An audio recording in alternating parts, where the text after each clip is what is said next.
नमस्कार दोस्तों, प्रेरणा आत्मयान चैनल में आप सभी का स्वागत है। तुलसी विवाह के दिन कर लें ये 5 उपाय। शादी में आ रही हर अड़चन होगी दूर, दाम्पत्य जीवन में भी आएगा जबरदस्त बदलाव। माता तुलसी और भगवान शालिग्राम के विवाह का आयोजन ठीक उसी प्रकार से किया जाता है जैसे कि कन्या के विवाह में किया जाता है। इस दिन कुछ विशेष उपायों को करने से शादी संबंधी कई परेशानियों से मुक्ति मिलती है। कहते हैं कि जो कोई भी ये शुभ कार्य करता है, उनके घर में जल्द ही शादी की शहनाई बजती है और पारिवारिक जीवन सुख से बीतता है। तुलसी और शालिग्राम के विवाह का आयोजन ठीक उसी प्रकार से किया जाता है जैसे कि कन्या के विवाह में किया जाता है। अतः जिनके यहाँ कन्या नहीं है, वो 23 नवंबर को तुलसी का विवाह करा के कन्यादान का पुण्य कमा सकते हैं। साथ ही जिन लोगों की कन्या के विवाह में किसी प्रकार की परेशानी आ रही है, वे भी जल्द ही दूर हो जाएंगी और कन्या के लिए एक सुयोग्य वर की प्राप्ति होगी। इस प्रकार तुलसी विवाह संपन्न कराने के बाद तुलसी के पौधे और शालिग्राम को किसी सुपात्र ब्राह्मण को दान दे दिया जाता है। आइए आचार्य इंदु प्रकाश से जानते हैं कि तुलसी विवाह के दिन कौन से खास उपाय करने चाहिए। तुलसी विवाह के दिन आजमाएं ये उपाय। अगर आपकी बेटी के विवाह में किसी प्रकार की अड्डरहचन आ रही है, तो उन अड्डहाचनों से छुटकारा पाने के लिए आज के दिन आपको 5 तुलसी दल लेकर उस पर हल्दी का टीका लगाकर श्री हरि को अर्पित करना चाहिए। अगर आप अपना मनपसंद जीवन साथी पाना चाहते हैं, तो आज के दिन एयूएम नमो भगवते नारायणाय मंत्र का जप करते हुए तुलसी के पौधे में केसर और थोड़े से दूध मिश्रित जल अर्पित करें। साथ ही भगवान विष्णु को भी केसर मिश्रित दूध का भोग लगाएं। अगर आप अपने दाम्पत्य रिश्ते को सुखमय और मधुर बनाना चाहते हैं, तो आज के दिन तुलसी के पौधे में श्रृंगार का सामान चढ़ाकर उसकी पूजा करनी चाहिए और पूजा के बाद सारा सामान किसी सुहागिन महिला को भेंट कर देना चाहिए। अगर आप अपनी संतान के दाम्पत्य जीवन को बेहतर बनाना चाहते हैं, तो आज के दिन आपको भगवान विष्णु और तुलसी के पौधे की विधिपूर्वक पूजा करनी चाहिए और भगवान को इलायची का जोड़ा अर्पित करना चाहिए। पूजा के बाद उस इलायची के जोड़े को अपनी संतान को प्रसाद के रूप में ग्रहण करने के लिए दे दें। अगर आप शादीशुदा हैं और आपके शादीशुदा जीवन में कुछ परेशानी चल रही है, तो आज के दिन आप दोनों को मिलकर दक्षिणावर्ती शंख में जल भरकर श्री विष्णु को अर्पित करना चाहिए। साथ ही मंदिर के प्रांगण में या किसी बाग बगीचे में तुलसी का पौधा रोपित करना चाहिए। तुलसी विवाह की पूजा विधि। तुलसी विवाह के लिए सबसे पहले लकड़ी की एक साफ चौकी पर आसन बिछाएं। गमले को गेरू से रंग दें और चौकी के ऊपर तुलसी जी को स्थापित करें। दूसरी चौकी पर भी आसन बिछाएं और उस पर शालिग्राम को स्थापित करें। दोनों चौकियों के ऊपर गन्ने से मंडप सजाएं। अब एक कलश में जल भरकर रखें और उसमें 5 या फिर 7 आम के पत्ते लगाकर पूजा स्थल पर स्थापित करें। फिर शालिग्राम व तुलसी के समक्ष घी का दीपक प्रज्वलित करें और रोली या कुमकुम से तिलक करें। तुलसी पर लाल रंग की चुनरी चढ़ाएं। चूड़ी, बिंदी आदि चीजों से तुलसी का श्रृंगार करें। इसके बाद सावधानी से चौकी समेत शालिग्राम को हाथों में लेकर तुलसी की 7 परिक्रमा कराएं। पूजा संपन्न होने के बाद तुलसी व शालिग्राम की आरती करें और उनसे सुख सौभाग्य की कामना करें। साथ ही प्रसाद सभी में वितरित करें। तुलसी विवाह का महत्व। मान्यता है कि तुलसी विवाह करने से कन्यादान के समान फल की प्राप्ति होती है।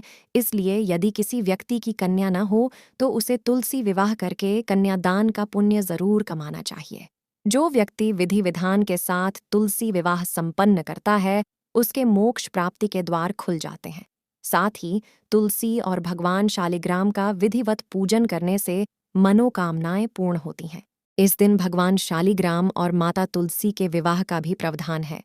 इस दिन भगवान श्री हरि की खास तरह से पूजा की जाती है। आप भगवान विष्णु को भोग में ये चीज़ें चढ़ा सकते हैं। इसके अलावा कुछ बातों का भी इस दिन खास ख्याल रखा जाता है। तो चलिए जानते हैं इन दिन क्या करें और क्या नहीं। देव उठनी एकादशी पर बनाएं ये भोग श्री नारायण और माता लक्ष्मी को सफ़ेद चीज़ें काफ़ी प्रिय हैं। इसलिए इस दिन उन्हें सफ़ेद रंग के भोग चढ़ाए जाते हैं। देव उठनी के दिन भगवान विष्णु को आप पेड़े का भोग लगा सकते हैं। पेड़े दूध से तैयार किए जाते हैं और इसे आसानी से कम समय में बना जा सकता है। सामग्री: खोया, घी, चीनी, इलायची पाउडर। विधि: भोग के लिए पेड़ा बनाने के लिए सबसे पहले खोया बनाना है। इसके लिए दूध को उबालते हुए लगातार चलाते रहे जब तक यह गाढ़ा ना हो जाए। अगर मार्केट से खोया लेकर आए हैं तो एक पैन में घी और खोया को एक साथ डालकर भूनें। जब तक मिक्सचर से महक आने लगे तो गैस बंद कर दें। इसके बाद इसमें इलायची पाउडर डालकर ठंडा होने के लिए रख दें। जब मिक्सचर ठंडा हो जाए तो इसमें चीनी डालकर मिलाएं। अच्छी तरह मिला लेने के बाद इसे अपनी पसंद का आकार दें। इस दिन मांस, मदिरा आदि का सेवन नहीं करना चाहिए। इस दिन चावल का सेवन भी नहीं किया जाता है। इस माह में शुक्ल पक्ष की एकादशी को भगवान विष्णु 4 महीने की निद्रा के बाद जागते हैं। उनके जागने के बाद ही सभी तरह के शुभ और मांगलिक कार्य फिर से शुरू होते हैं। इसके साथ ही हिंदू पंचांग के अनुसार कार्तिक माह के शुक्ल पक्ष की एकादशी तिथि को ही तुलसी और शालिग्राम जी का विवाह किया जाता है। मान्यता है कि तुलसी विवाह संपन्न करवाने से कन्यादान के समान फल की प्राप्ति होती है और मोक्ष के द्वार खुल जाते हैं। साथ ही तुलसी जी और शालिग्राम की कृपा से विवाह में आने वाली बाधाएं भी दूर होती हैं। शादीशुदा जीवन में भी खुशियां बनी रहती हैं। ऐसे में चलिए जानते हैं इस साल कब है तुलसी विवाह। तुलसी विवाह 2023 कब है? देवउठनी एकादशी के दिन तुलसी विवाह किया जाता है। इस साल 30 नवंबर को देवउठनी एकादशी को है, इसलिए 23 नवंबर को ही तुलसी विवाह मनाया जाएगा। इसी दिन भगवान शालिग्राम और माता तुलसी का विवाह किया जाएगा। तुलसी विवाह 2023 मुहूर्त कार्तिक माह के शुक्ल पक्ष की एकादशी तिथि 22 नवंबर को रात 11:03 बजे से शुरू हो रही है। इसका समापन 23 नवंबर की रात 9:08 बजे होगा। एकादशी तिथि पर रात्रि पूजा का मुहूर्त शाम 5:25 से रात 8:46 तक है। आप चाहें तो इस मुहूर्त में तुलसी विवाह संपन्न करा सकते हैं। इस त्योहार में भगवान विष्णु 4 महीने की निद्रा अवस्था के बाद जागते हैं और पुनः संसार के पालन पोषण में लग जाते हैं। लोग इस दिन को विष्णु भगवान के जागने की उपलक्ष्य में मनाते हैं। इस दिन घरों में गन्ना पूजन और तुलसी विवाह भी होता है। आज भी गांव और शहरों में देवउठनी एकादशी के दिन फलाहार बनाकर ब्राह्मण और रिश्तेदारों के घर बांटते हैं। इस त्योहार के लिए आज हम 2 खास रेसिपी लाए हैं। इसे आप फलाहारी या प्रसाद के लिए बनाएं और लोगों में बांट सकते हैं। लड्डू और काजू रोल की यह सरल रेसिपी से आप बहुत कम समय में फलाहारी बना सकती हैं। खाने में स्वादिष्ट होने के साथ साथ सेहत के लिए भी यह बहुत फायदेमंद है। देवउठनी एकादशी के लिए बनाएं काजू मिठाई। काजू मिठाई बनाने के लिए सामग्री: 1 कप काजू, 2 कप दूध, स्वादानुसार चीनी आधा कप, नारियल पाउडर, इलायची पाउडर आधा छोटा चम्मच। काजू मिठाई बनाने की विधि: एक पैन में मूंगफली को डालकर भून लें और छिलका उतारकर पीस लें। अब मखाना को भी घी में भून लें और मिक्सर जार में डालें। नारियल पाउडर को भी थोड़ा आंच दिखाकर भून लें। मूंगफली, नारियल और मखाना को जार में डालकर अच्छे से पीस लें। अब एक पैन में घी डालकर गर्म करें और उसमें बादाम पाउडर को सुनहरा होने तक भून लें। भूनने के बाद उसे एक बड़े परात में रखें और उसमें पीसे हुए सामग्री को डालकर मिला लें।